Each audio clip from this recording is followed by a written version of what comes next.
Oh, there's a new, this should be interesting, actually. It's from Israel. Good morning. We will start shortly. We're going to give a few more people to join in.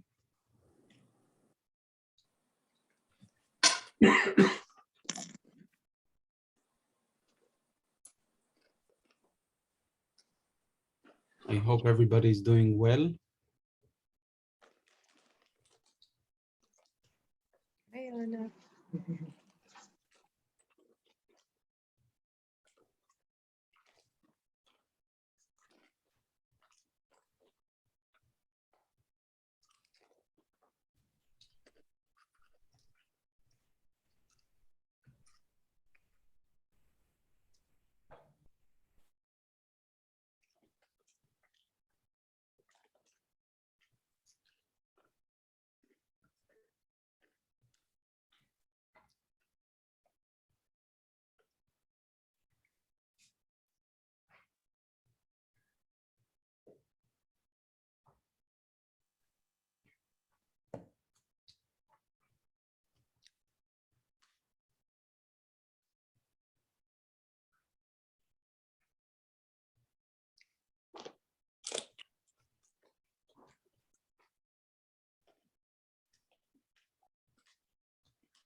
We're going to start in 1 minute. We're going to give it.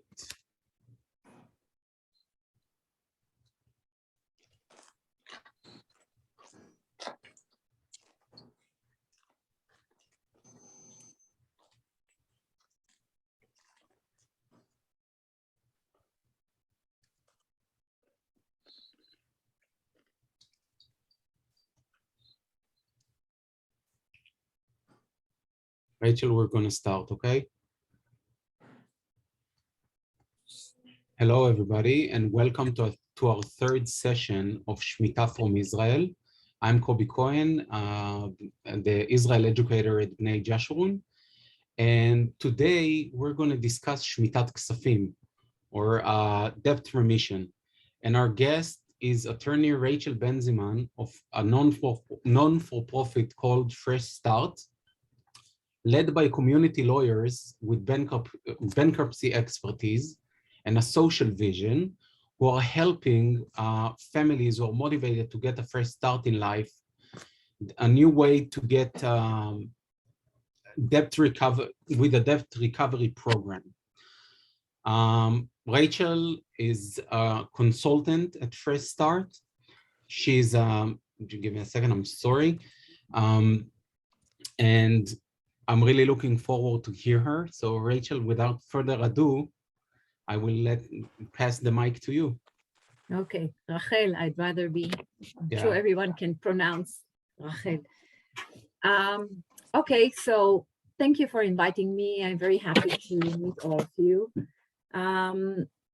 So I will begin by introducing myself and then talk a little bit about the debt problem in Israel in general, and then about what Fresh.Start is doing. It's a problematic name to say fast.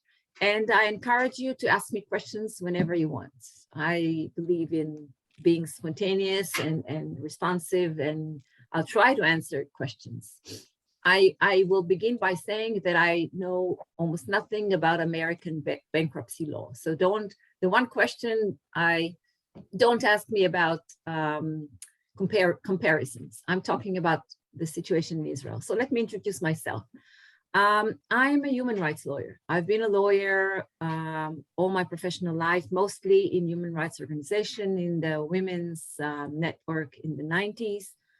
And in the 2000s, the first 10 years of 2000, I've been in the ACRI, which is the Association for Civil Rights in Israel. I was the legal director and then the general director of ACRI. Since then, I've been doing other things. And what is important is about 4 years ago, I started working in the law clinic at the Hebrew University. And that was the first time that I actually started dealing with people. Specifically with people that have been in debt. Mostly it was a clinic that helped women, but the problem of people in debt is, I was just introduced to that then. In the last half or even almost a year, I've been working with a new NGO, a nonprofit in Israel, which is about 6-7 years old, as a consultant, both on legislation and policy, and also I'm trying to attract more and more organizations to work with us and send us their clients or their people so that we could help them. I will explain about Fresh.Start is a very unique kind of organization which combines legal representation and economic rehabilitation. And in that sense, it's very unique. But let me begin with a little bit, some details, not too many. I'm going to share my screen. And so we'll get some numbers about debt in Israel. So let's see if it works. Okay. All right. So there you see, I hope that some of you have some Hebrew. And let me do it this way so maybe I can see the people. Okay. I can't see it. Oh, wait a minute. I'm trying to see how I can see some of you. Okay, this way. All right. So our organization's name is, those of you who have Hebrew, is Daf Hadash, which in translation, it's a new page. Yeah. And we call it in English Fresh.Start just because it's better in English. But basically, the name is Daf Hadash, and it on top of it is the best way or the right way to get out of debt. Now, a little bit about debt in Israel. Situation in Israel is pretty grim in that sense. If you can see the numbers, can you see it? About 500 households in Israel. Remember, the population of Israel is about 9 million, or even closer to 10 now. 500,000 households are in chronic debt.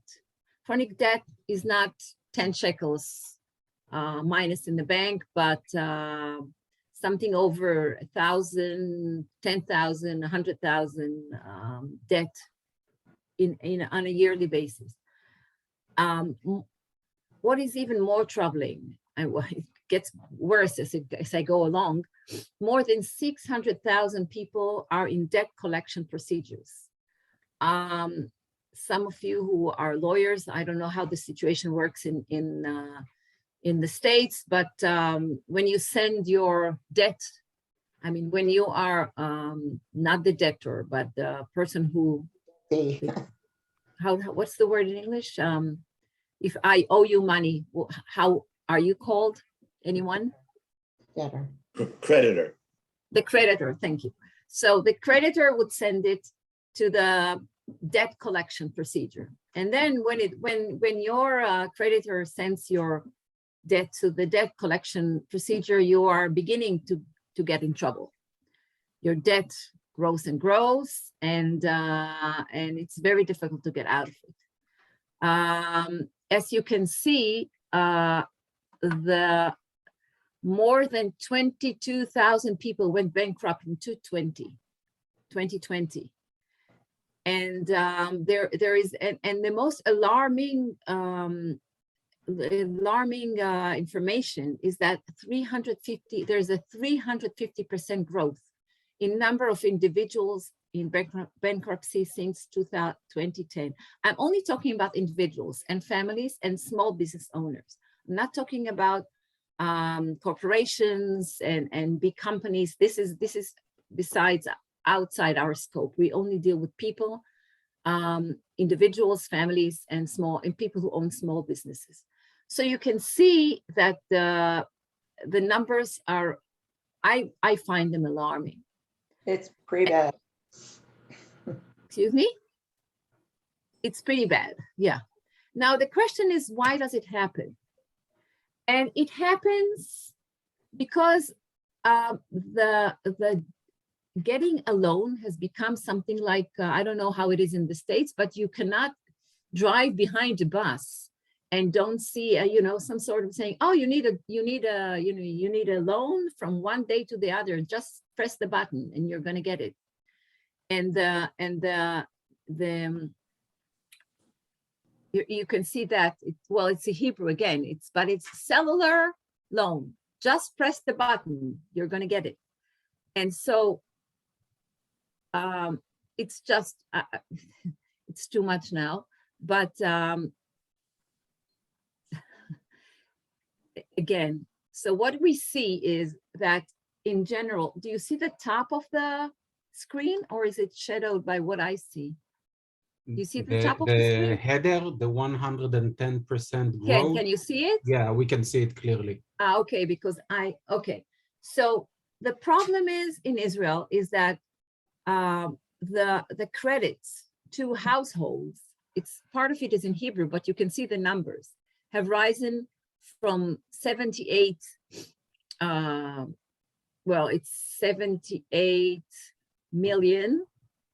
billion to almost 200 billion NIS a year. People just get credits any day. You can get a credit. There's almost no. The Bank of Israel allows it, and people just get credit whenever they need something. And then it happens that when you get too much credit, you have to pay it, then you're in trouble. And the question is, what happens to people? Why do they get in debt? And this is where one of the issues that we want to talk about, because I don't know, I hope that none of you has ever been in really deep debt. The debt that doesn't allow you to sleep at night, and that may ruin your family, and may ruin the relationship with your friends. Really deep debt that it leads to nervous breakdowns and various other kinds of really serious results, really serious outcomes. And the question is, why do people get into this debt, and how do we treat them? One of the issues that we face is that many people, and I mean, I'm really generalizing, but many people would think it's their fault. They have not been careful. They are, in the worst case scenario, they might be gamblers. They're taking too much money. They don't pay attention to their bank account, and they're irresponsible people, and therefore we shouldn't care about them. We don't care about these people. We don't have any sympathy for them. We look at the debt collection as the right way to treat these people. They should be squeezed, and we should get our money out of them. Now, I'm not saying that if you're a creditor, you're not supposed to get your money back. I'm not saying that. I'm just saying that most of the credit in Israel is bank credit. It's not individual credit. And if you're a small business and you have been in trouble, you want to get the people that owe you money should be paying. I'm not saying that. But if you start looking into why people are in deep debt, in many cases, it's what we call an economic accident. It's something that has happened and it's a deterioration. It's like a snowball. It's something that happened and you're going down all the time and you're trying to get yourself above the water, and you take another loan and another loan, and then you are in really deep trouble. If you look at this, it's in Hebrew, but the most common reasons for people getting in debt is a business problem. It's somehow not calculating your expenses, and the most prevalent one is that one of the spouses has lost a job. One of the spouses, if it's not a single parent family, one of the spouses is ill, lost a job, lost his or her income, and you have a lot of household debt that you've taken on for mostly for your apartment and for various other issues, and then you are just getting into debt. And one of the issues that we see is that it's not. When I was in the law clinics, many of the women that we dealt with were single parent women, and many of them were burdened with 1, 2, or 3 children and owed money all over the place. They owed money to the cellular company and to their landlords, and they owed money to, they didn't pay the local taxes, and they didn't pay the schools, and they just couldn't cope. And so this is what you might think, these are the regular people that we see in debt. But what we see lately, and especially since the COVID era started, is that we see many low middle class people. These are the people that we see now more and more in our organizations and in other organizations, people who have been okay, who have been here, but if they're here, if they've lost the business, or if one of the spouses has lost his or her job, these people might be deteriorating. And soon enough, they won't be able to pay their debts. And these are the people that we try to help. And how do we do that?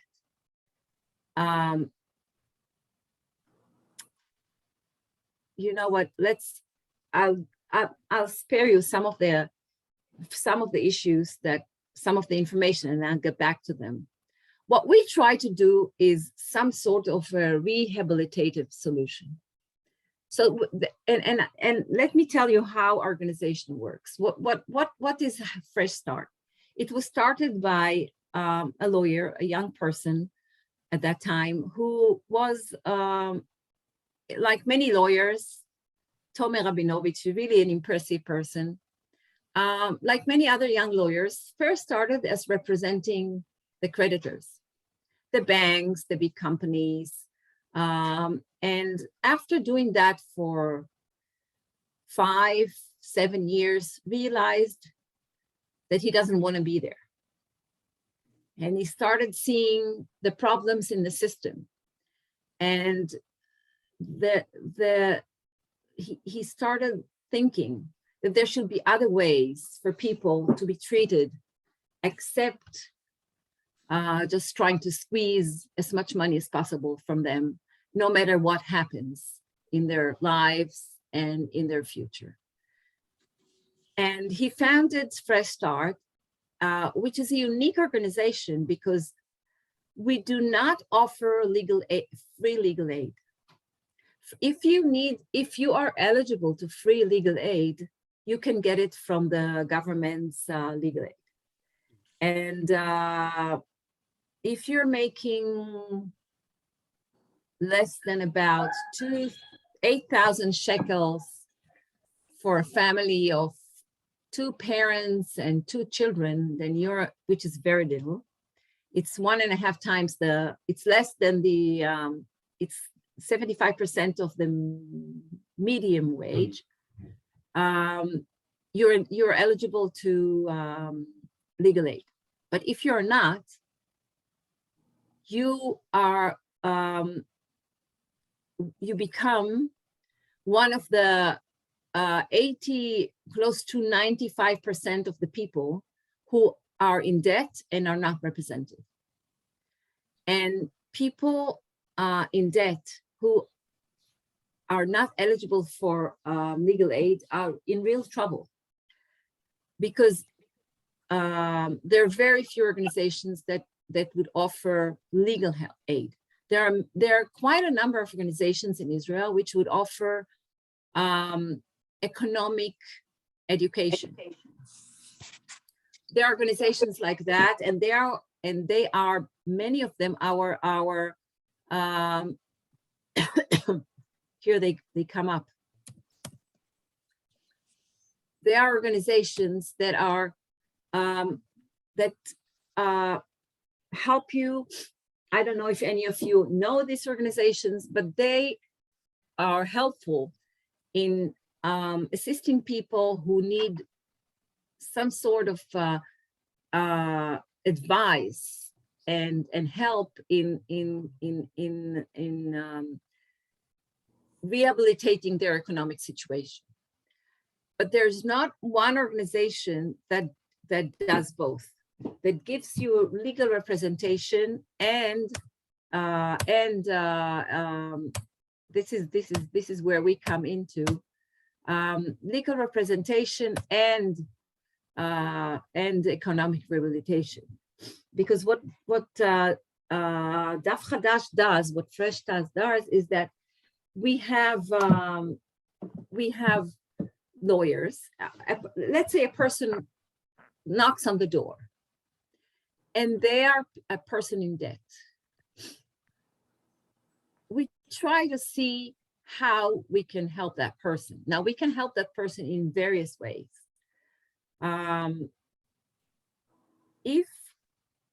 If we're talking about a business owner, a small business owner, then we started a new project with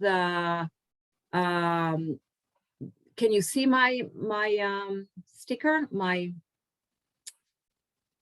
you see the little arrow? You can see it? By Ogan? Yeah. So we have these 2 organizations joined forces with us with a nice, not too big, but a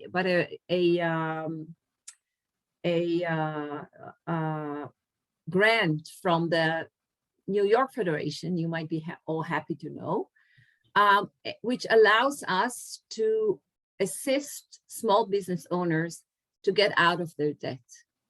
Now, it's not for everyone, but I don't know if you know, if you owe the bank, let's say 150,000 shekels, if you're going to go into bankruptcy, the bank is going to see very little out of it.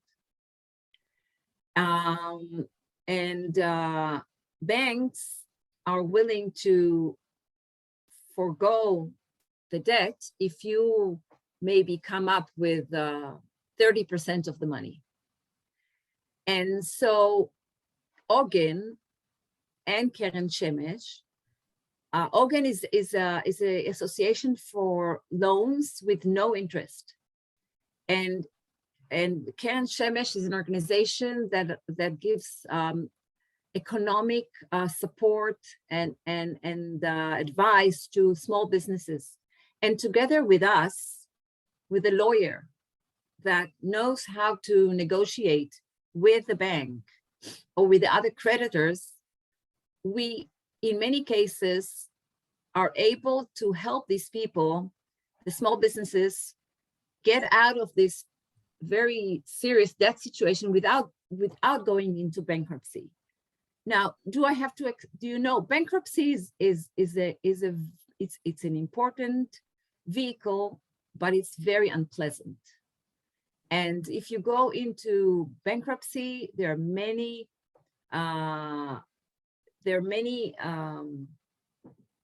what's the word, I forget. Kobe, help me. But the Agbalot. legal There are many, restrictions. many restrictions that if you're interested, we can go into it. But it's 4 years of really difficult living. And the end of these 4 or 5 years, you might get out of it. But until then, it's not what they say that Israel is a paradise for debtors. No, it's not. It's very tough. And so that one of the things that we offer is a lawyer that our lawyers, we call them rehabilitative lawyers. They're not just any lawyer. They don't get paid by us. The person that approaches us has to pay the lawyer, but these lawyers have been chosen by us one by one, and they are committed to seeing the client as a whole person, seeing that person as here, if we're talking about what does a rehabilitating lawyer do? He or she sees the client, sees the family as a whole, and looks at the family, and connects to aid agencies. And there are many lawyers out there in the market in Israel who you approach them and they publicize themselves that we're going to get you out of it. Don't worry, no debts very soon. Most of the time, it's not true. And our lawyers are,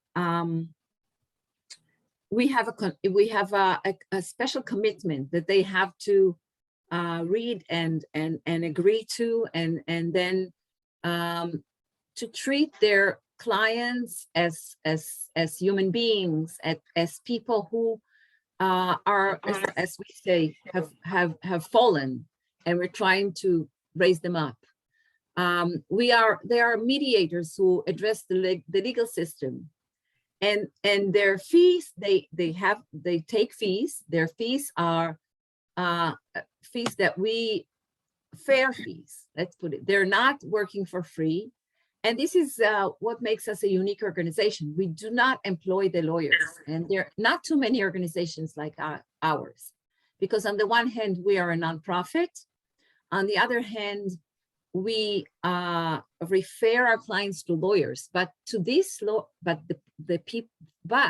what we do, and what is special about what we do, is a new project that we have started this year for families who want to go into economic rehabilitation. We don't send them to other organizations. We offer this service in-house, so that a family that has to go into bankruptcy because of the economic accident that they have gone through will get from us an escort, an economic escort that they don't have to pay for, who would take them by the hand and deal with the family budget and help them restore the confidence in themselves and feel that they have some sort of control over the situation. So that in the end, we are not just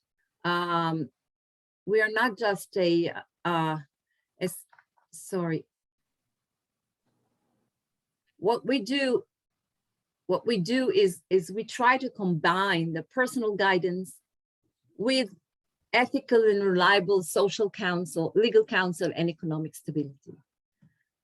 So in that sense, this is why Fresh.Start is very special. Again, we do not think that people in debt should be, totally, I should say, forgiven, and that they do not have to pay. They have to pay. They have to make an effort to pay as much as they can.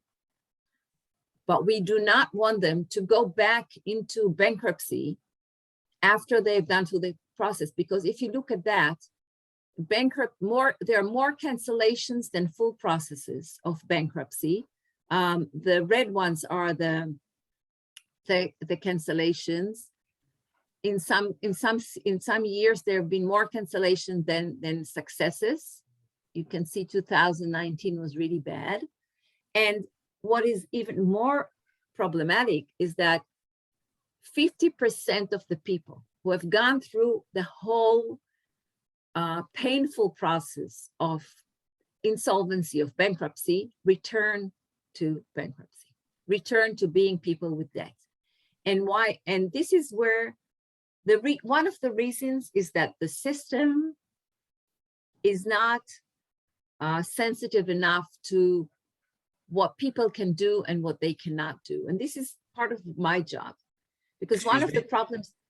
What is it? Could you define a cancellation and define full process? I'm not clear what that is. A cancellation, you go into bankruptcy process. After a year, you get a decision from the court on the amount of money that you have to pay each month. In many cases, those amounts are too high. They are not comparable to how much the family can actually pay. There are various ways in which what we call an income that allows you to live honorably is a major disagreement with the government, because if you look at the average expenditure of a poor family, I'm not talking about someone, people who spend money all around. Many of them, when they go into the process, are ordered to pay more than they can actually pay. So that if we calculate and say this family can pay 1,500 shekels a month, they cannot pay anymore, because if both parents work, there are no other savings. This is what they can pay, and then the government representative, the Justice Ministry person, lawyer, asks the court to order a payment of $2,000 a year, $2,000 a month. Now, where would that family come with another 500 shekels a month? It might sound to you like it's really nothing. What is it, 500 shekels? 120, $150. So these people cannot come up with this extra 500 shekels. They just cannot. So what do? Either they take more debt, which they're not allowed to, and if the government lawyer finds out, they're kicked out of the process, or they stop paying the process, and then the process is canceled. If they're able to pay whatever has been decided and ordered by the court order after the first year, and they are able to do that for the rest of the time of the process, which is another 3 or 4 years, then they get what is called a hefter, which is like all your debt has been canceled and you can begin anew. And although it's a painful process, like I've been saying, what we see is that because the process is not handled as it should be, we get more people that their processes are canceled, or that they run into debt even though they're in the process. And this is one of the issues where I come. One of the things that we are trying to lobby the government right now is to set a realistic way of calculating how much a person can pay if they are in debt. How much can we order them to pay after they have paid their basic needs of housing and schools and clothing and food and, the very basic needs of people. I'm not talking about, going abroad for a vacation, or even a vacation in Israel sometimes is not allowed. But the problem is that the way that the law behaves in Israel, the law is the legal system works, is that it forgets its purpose. The law in Israel was called Bankruptcy Law until 2019. In 2019, the Knesset legislated a good law, a new law that we were part of the legislative process, and it's called Solvency, Insolvency, and Economic Rehabilitation. And it's a nice name, and it's an optimistic name of every economic rehabilitation. Unfortunately, we do not see that the government is committed to the economic rehabilitation. And they have just issued a new process of economic education for people in bankruptcy procedures, which is a good idea. But what we're trying now to say to the Minister of Justice, that most people who need it are not going to get there, because they're going to fall out of the process, and they're going to go back into being people with debt. So what we try to do is to do the rehabilitative process for people who approach us, and to try and to do some policy changes. We draft some legal, some bills, private member bills, which is a way in Israel in which you can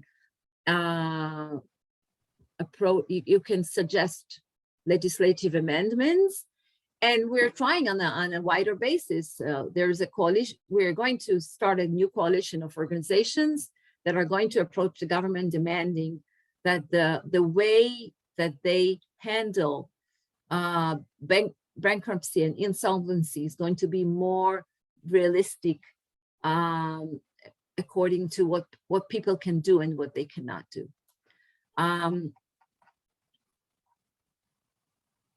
Now, do you have any questions until now? Because I can go further into what we do, but I'm not sure that I explained that you got the situation well enough, and I see no one has disrupted me, so I'm a little nervous about it.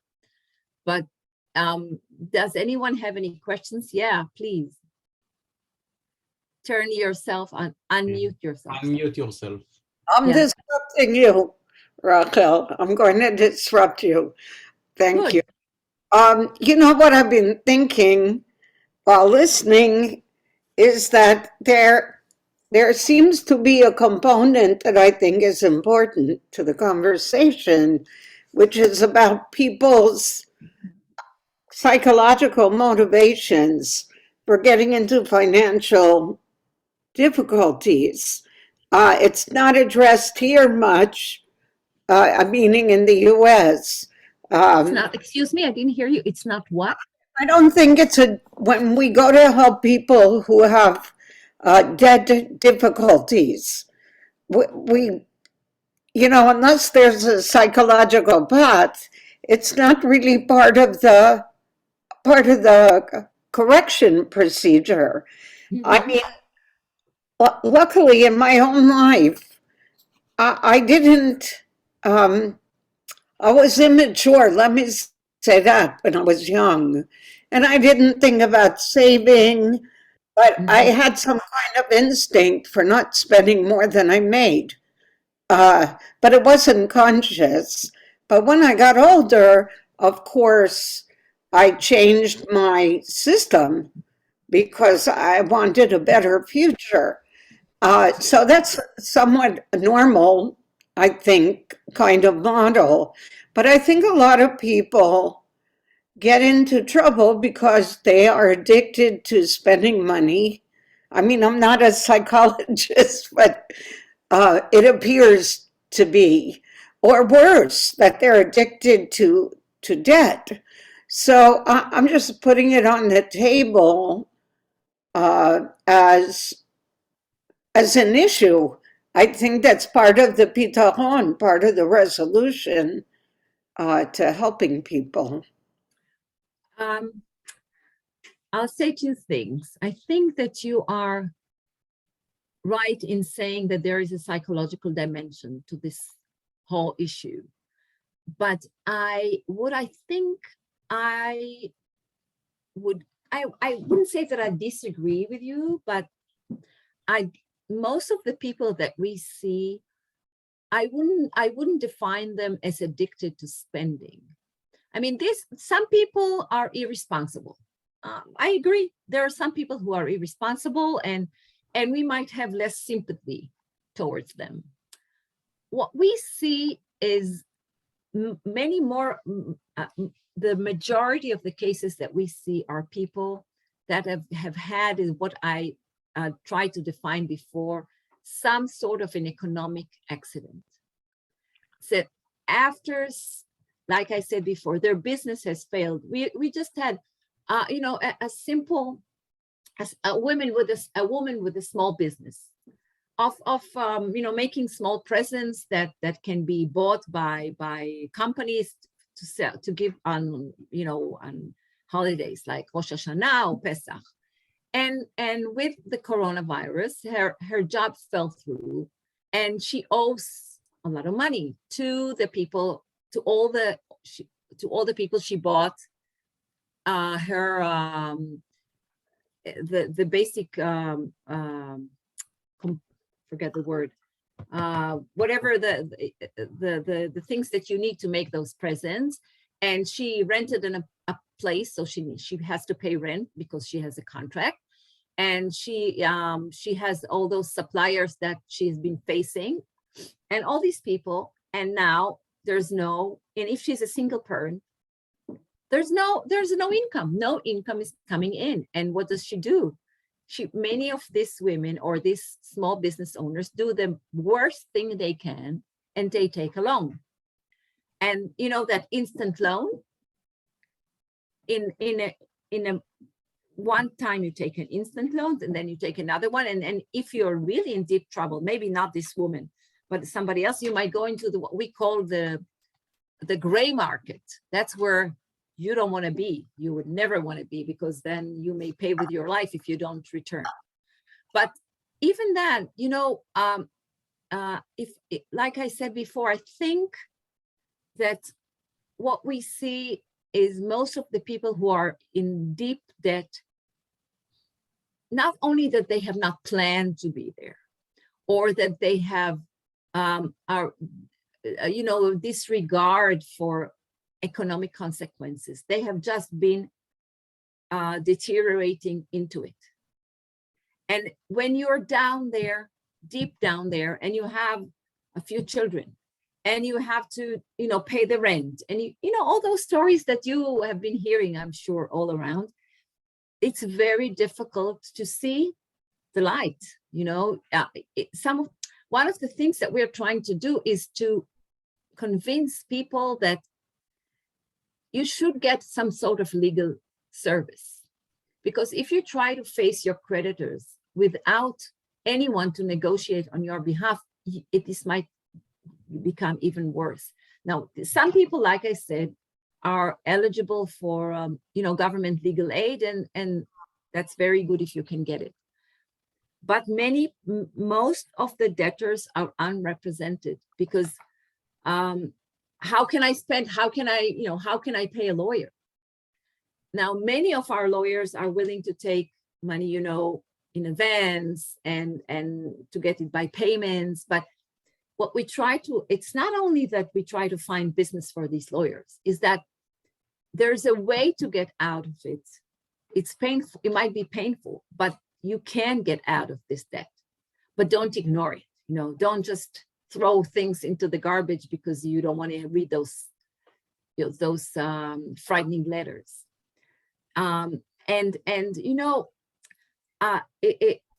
the reason I'm speaking this way is that, you know, when I was in ACRI, which is the equivalent to, in a way, in a mild, in a humble way, to the ACLU in the United States, we did not deal too much with social and economic rights. Most of we do more civil rights. During the years that I have started, that I was the director, it was mid 2000, maybe 2005, 6. We started working on social and economic rights and started seeing that there are, you know, I'm not going to give you a legal now, you know, a short legal education course, but basically dealing with rights of people who are like people in debt, or poor people, or people who live in poverty, has not always been on the agenda of the main civil rights organizations. It is now in Israel. And ACRI is one of our partners in many of the policy issues. So I myself, even though I was working in women's rights and human rights, I have not dealt with this. I have not met too many people in deep debt, and I haven't been an expert on these issues. But as I become more and more involved, I see that there is, it cannot be disconnected from basic civil rights in a democracy. And that's one of the things that we're trying to do when we work on policy issues. That it should not, that you know, these people should not be left out. They are not those irresponsible people that have, you know, or that have, you know, taken it on up and are, you know, they're guilty of being where they are. They're not guilty. In most cases, they're not guilty. They don't want to be where they are, and we want to try to get them out of it, to become, you know, better citizens in society. I am not an expert on shemita, and I'm sure that you can get that from your more spiritual leaders than me. But I think that the attitude of being compassionate for people who are deep down there is something that we should do not only on Shnat Shmita, but, you know, over the years.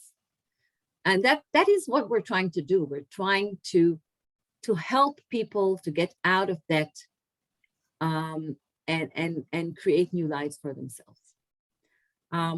More questions, disruptions? I welcome your disruptions. I have a question. Yes. Does Fresh.Start in renegotiating what a family might owe, or the lawyers who do that, is their track record better than somebody who goes through the bankruptcy process and gets a reduction in what might be owed to creditors? But you indicated that that seems to often call upon those debtors to pay more than they can really afford.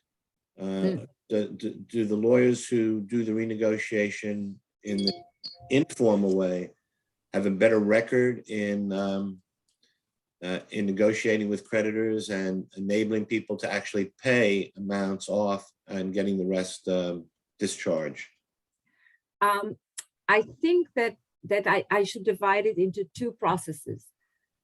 First, if we do not go into bankruptcy, if the person's debt is mostly, if it's only to one or two creditors, let's say to a bank or to two banks, then we are in many cases successful in renegotiating it in a way in which a loan that the person gets from Ogen, which is a non-interest, many years loan, can help that person negotiate their debt to the bank and get it over with.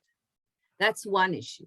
That's where we are unique, because we have that connection to Ogen And it's also, like I said before, part of it is also funded by outside philanthropy. When you go into bankruptcy, then one of the struggles of our lawyers is with the government. The way, but I didn't want to go into all these legal issues, but when you are in bankruptcy, you have your own lawyer. There is someone who is, there is a, for an in-between person nominated by the Justice Ministry, and then there is the Justice Ministry lawyer, which is representative of the insolvency department, and they are the problematic people.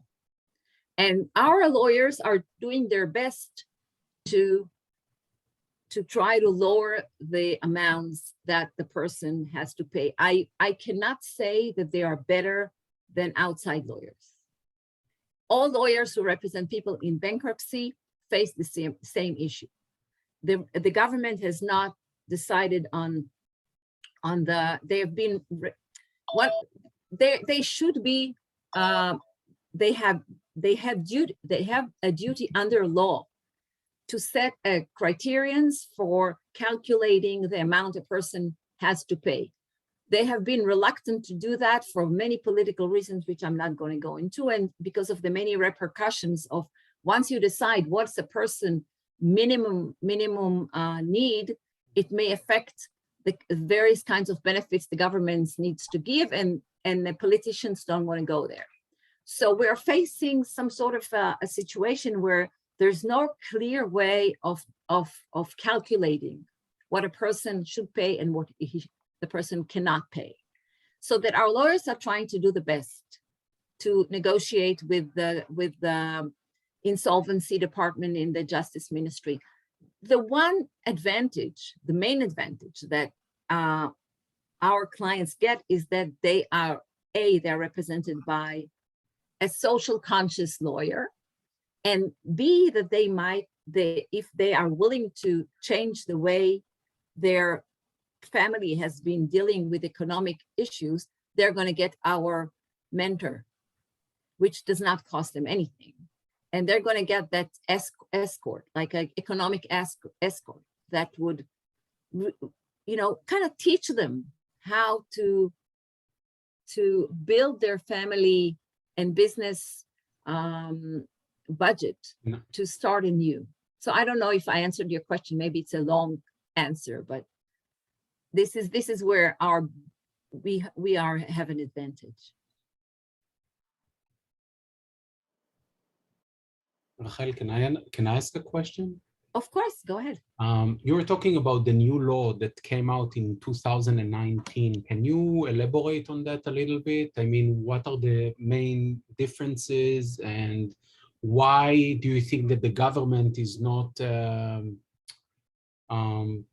actually, if the law exists, why is the government not enforcing it?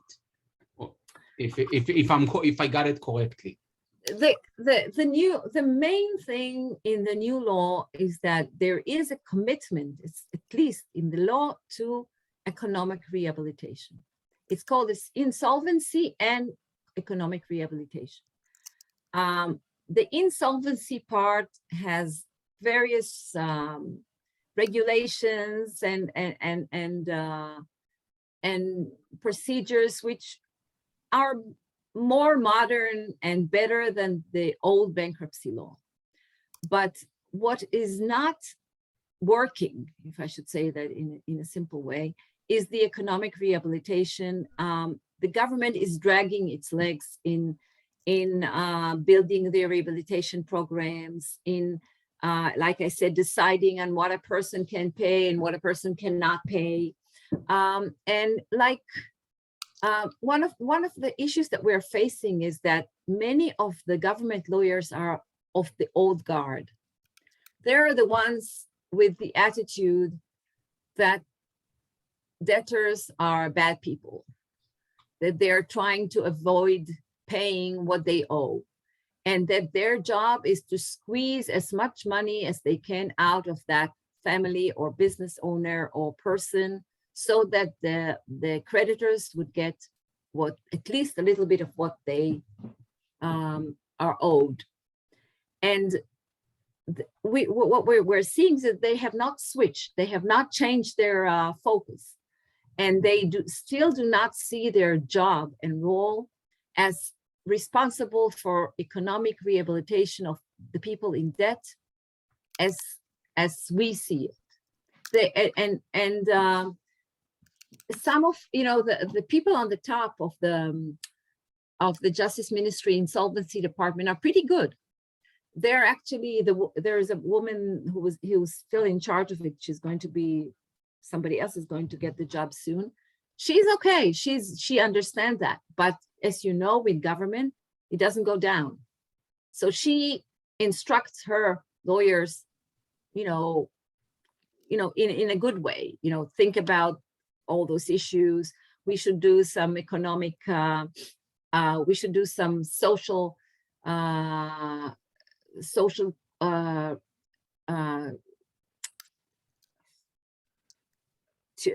training, some training on social issues to all the lawyers in the government. But it doesn't go down. The people, the lawyer in the Tel Aviv or in the Haifa or in the Be'er Sheva office, the government lawyer, is still someone from the old guard. Even they might be young, but they are still with the idea that their job is to get people to pay as much as they can. So it's an uphill battle that we're trying to change in various ways. It's a nonprofit. So what we try to do is we raise money, we get grants, like we got this one grant from the New York Federation and the other one from the joint, right? No, one from the joint and one from the Bituach Leumi in Israel. They have some social philanthropic security arm. And our lawyers pay a small fee, that also for being members and getting all the training because we also give training to the lawyers. Periodically, we have almost every 2 months, we have a meeting with our lawyers, and we give them training, and we invite speakers for them to be updated on various social issues. So they're not like regular lawyers, and they are very supportive of one another. We try to have them all over the country.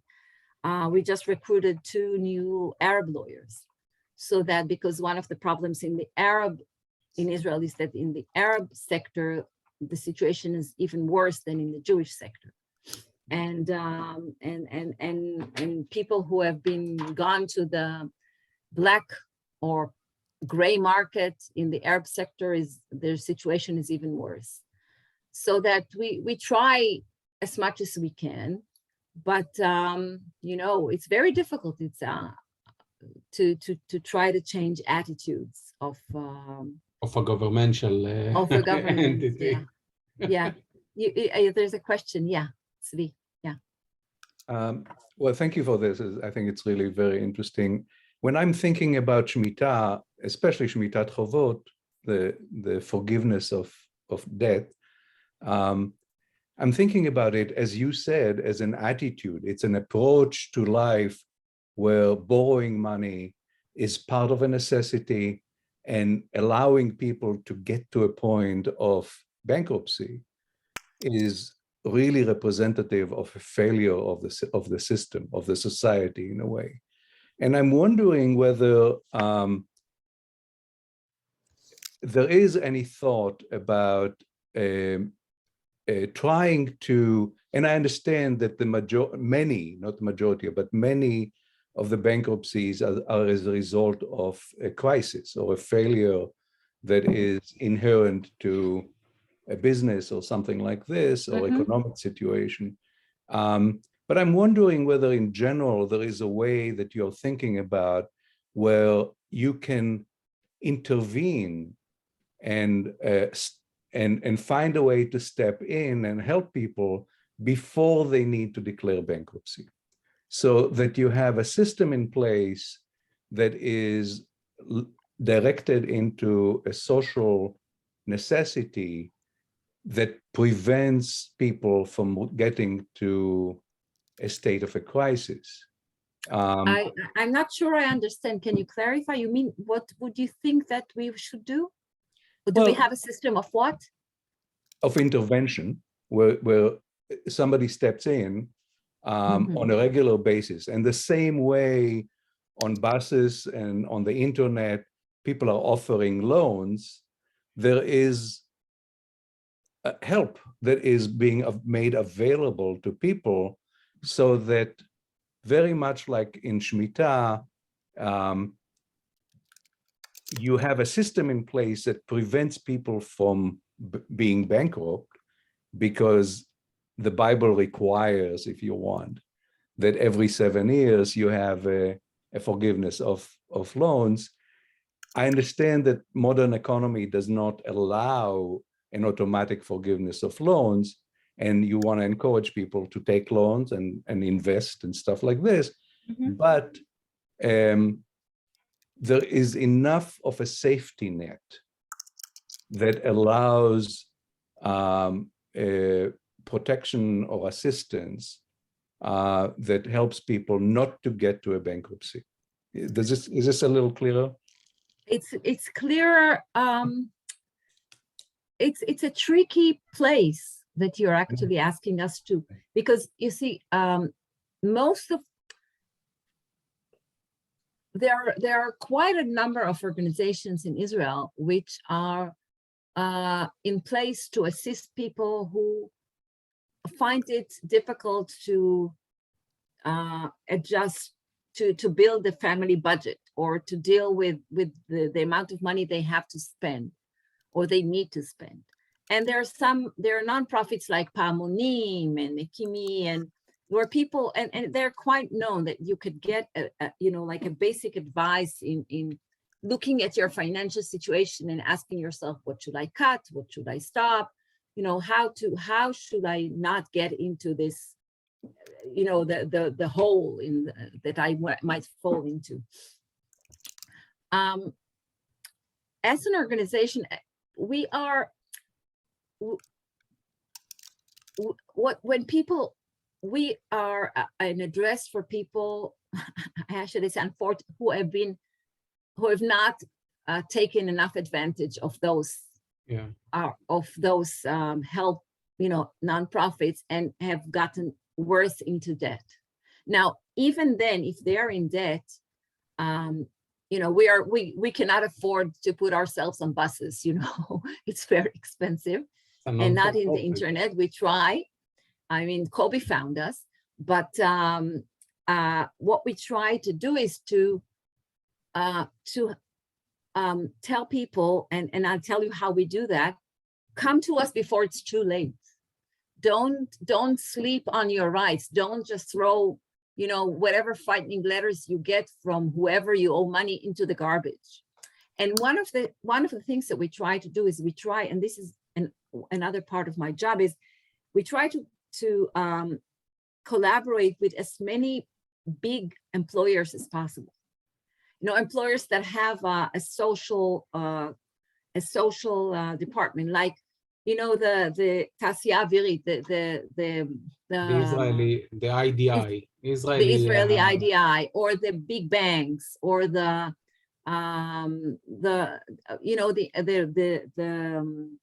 local government, and we give them a free lecture of Tomer, and instruct them in how do you see a person, how do you actually find out who is in trouble in your organization. And most social workers in organization have the sense, they know. I mean, a person comes to you and all of a sudden they want to to stop their pension payments. They want to, I mean, you can't, but to get a loan, to get some sort of as we say in Israel, break all your savings. see that that person is already in trouble, send them to us, because in the end, if they are not too deep in debt, we can try to help them negotiate. Then the fee is not very high, or that our lawyers would take for that. So the idea is that a legal representation might cost you money, but it might save you from being in a much, much worse case in 2 years or in a year or two. So that, and we collaborate, we have a very good cooperation with all those nonprofits like Pamonim and Mikimi and Rise Up and other organizations that they know of us, and they see people that they need more than what they can give them, they would send them to us.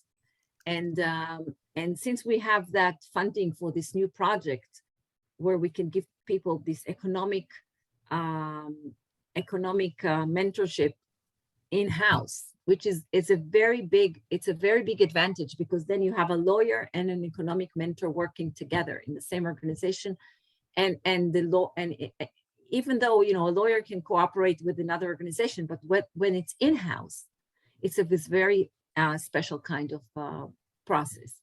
And we just got this funding for 3 years. Hopefully we get even more to start this new project of finding people before they fall into, like you said, into deep debt. Did I answer your question? Yeah. And I think, Tzvi, if I can say something about it, you're talking about the financial education part. And for that, as Rachel said, there are other non-for-profits like Pa'amonim that actually work with families and people on financial education. What Fresh.Start is doing is to help people who are already in debt, who are already in a bankruptcy process, to figure out what are the required steps they need to do in order to, to get a fresh start. I'd say that we do not find them when they are in the process. We usually meet them before they go into process, and we assess whether that person has a debt that can be renegotiated and finished with, or whether that person needs to go into bankruptcy. And then it's, it's not an easy thing to decide on for the person. Sometimes they come and go, and they say, well, we'll go home and think about it. And they go home and think about it, and it sounds to them so frightening that they stop thinking about it and they don't do anything. And as some of you know, not to do anything is the worst thing. But sometimes, like Eleanor said before, psychologically, you cannot do things. You need some sort of inner strength to get you out of the process.